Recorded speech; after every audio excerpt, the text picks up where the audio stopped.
তানভীর সঙ্গে সঙ্গে নিজের হাতের বন্দুকটা ব্যবহার করে এবং কাইয়ের ডান হাতে গুলি করে। কাইয়ের হাত থেকে বন্দুকটা পড়ে যায়, কিন্তু তার ব্যথার দিকে মোটেও খেয়াল নেই। তার দৃষ্টি শুধুমাত্র তেয়ের দিকে। জাংকুক আহত হয়েও তেকে হাত থেকে ফেলে দেয়নি, উল্টো একটু হেসে তের চোখে তাকায়। অথচ এই বুঝি এক্ষুনি পড়ে যাবে বোঝাই যাচ্ছে। হাতের বাঁধন হালকা হয়ে আসছে। তে আরো বেশি ঘাবড়িয়ে যায় হঠাৎ জাংকুকের হাত হালকা হয়ে আসায়। আসলে তে এখনো দেখেনি জাংকুকের পেটেও যে গুলিবিদ্ধ হয়েছে। তে কাঁপা কাঁপা গলায় বলল, আপনাকে আমার ঠিক লাগছে না, কিছু হয়েছে? আপনি ঠিক আছেন তো? জাংকুক এবার কপাল কুঁচকে মুখ ফিরিয়ে তানভীরের দিকে তাকায়। তানভীর ইশারা বুঝতে পেরে গার্ডগুলোকে ইশারা করতেই কাইকে জোর করেই গাড়িতে নিয়ে তুলেছে। কাইয়ের দৃষ্টি এখনো তের দিকে। লোকগুলো যেতেই তানভীর জাংকুকের কাছে দৌড়ে আসতে চায়, কিন্তু জাংকুক চোখ ঘোরায়, যার অর্থ একদম আসবি না এখানে। কিন্তু তানভীর জাংকুককে ভালো করেই জানে কী জন্য নিষেধ করেছে, যদিও তার জন্য আগে ওখানে যাওয়াটা জরুরি। এটার থেকেও বেশি জানে জাংকুকের কাছে জাংকুকের বউ জরুরি।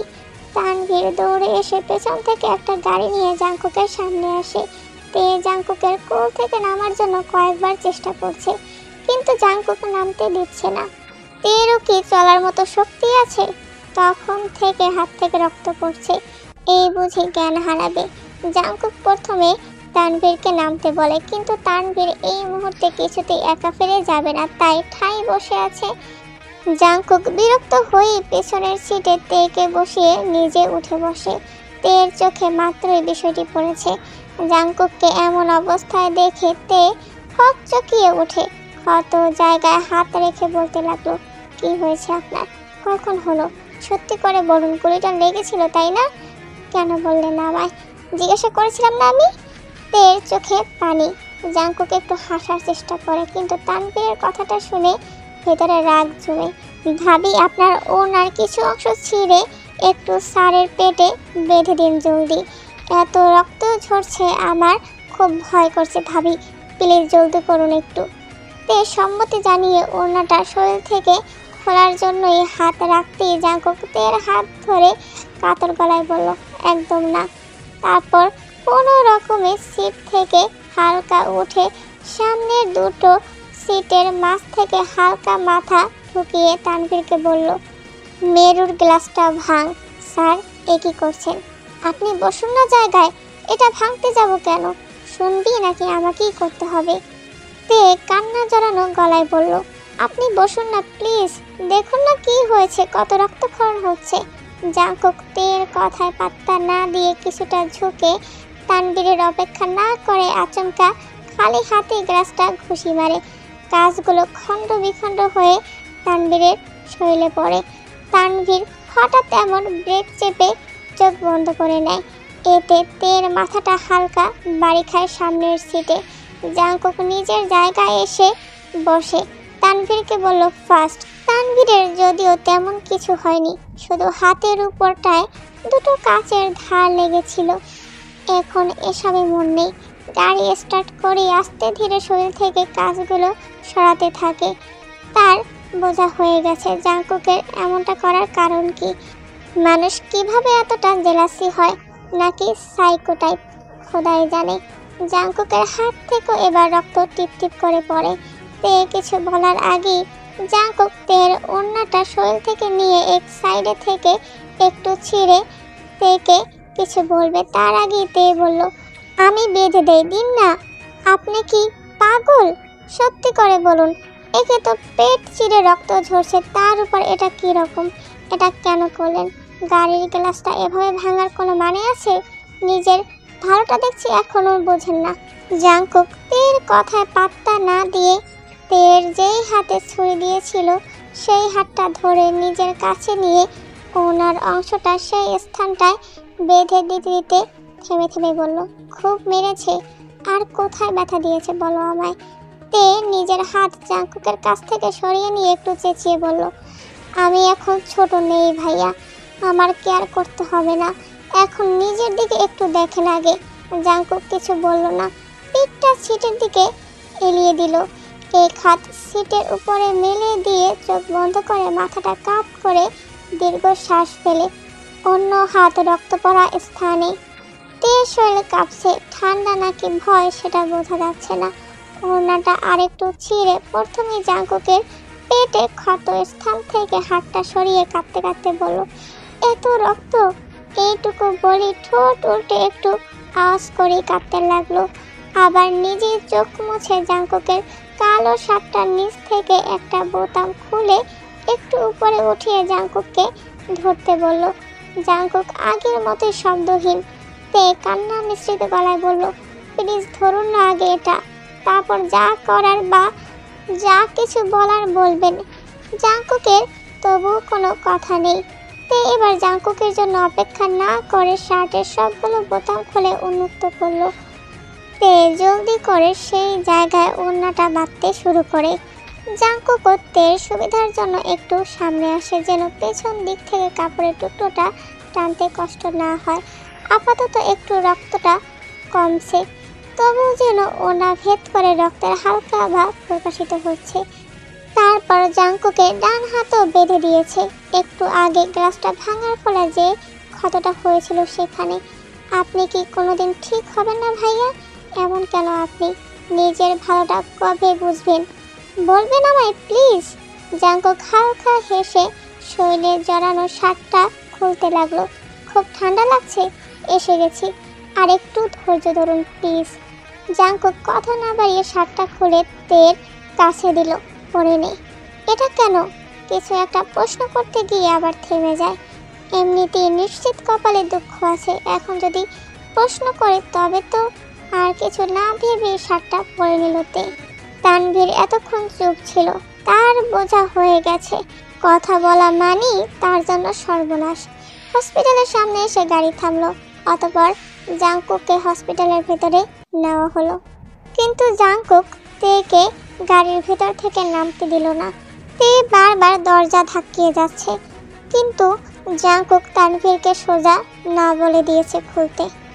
এদিকে এর মধ্যে জাঙ্কুকের চিকিৎসার জন্য ডক্টরও চলে আসে, আর জাঙ্কুক তানভীরকে পাঠিয়ে দেয়।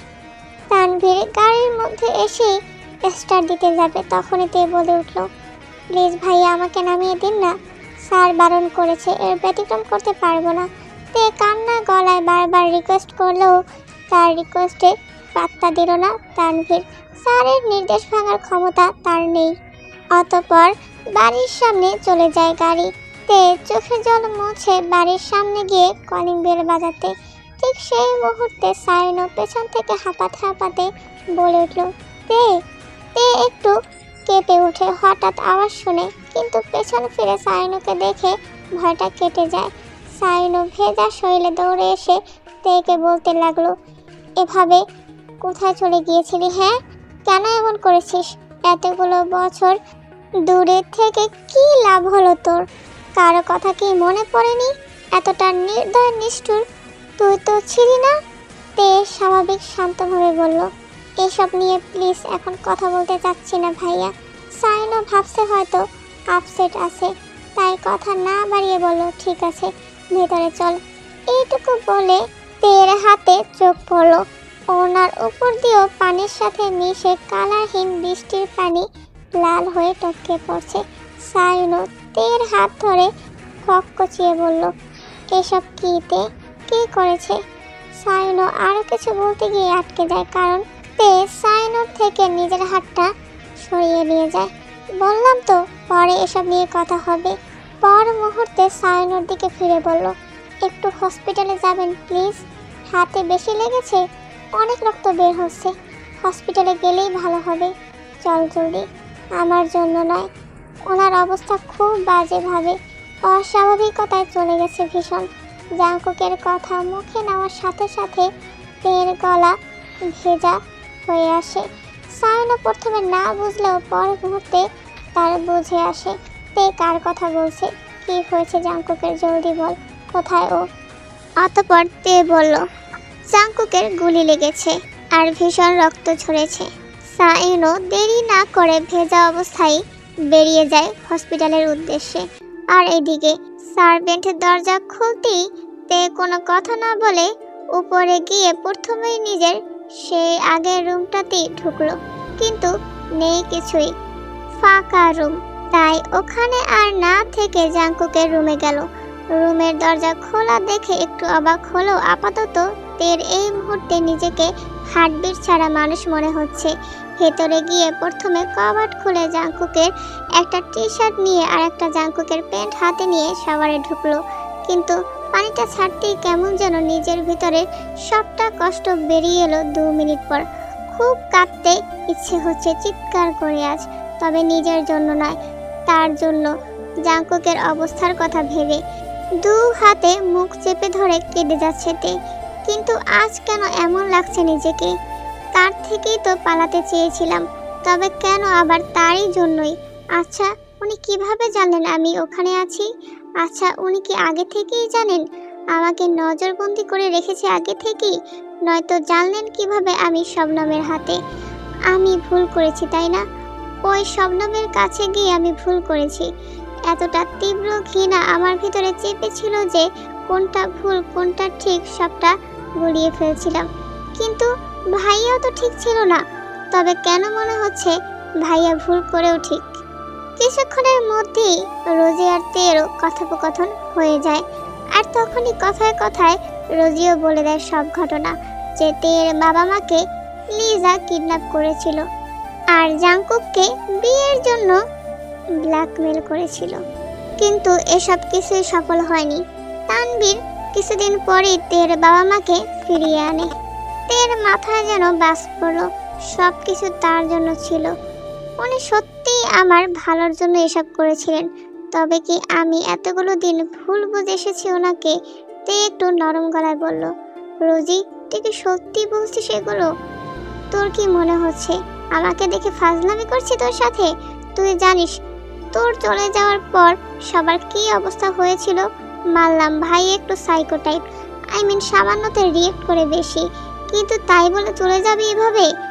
ভাইয়ার মতো এত বড় একজন সাইকো কিলার মানুষ, যে কিনা কোনো নারীর স্পর্শ ছাড়াই নিজের এতগুলো বছর কাটিয়েছে, সেখানে তিনি তোর প্রতি কতটা দুর্বল হয়ে বিয়ে করেছে। আর ভাইয়া যদি তোকে ভালো না বাসতো তবে কি বিয়ে করত? ওনার আশেপাশে কি কম মেয়ে পড়েছিল?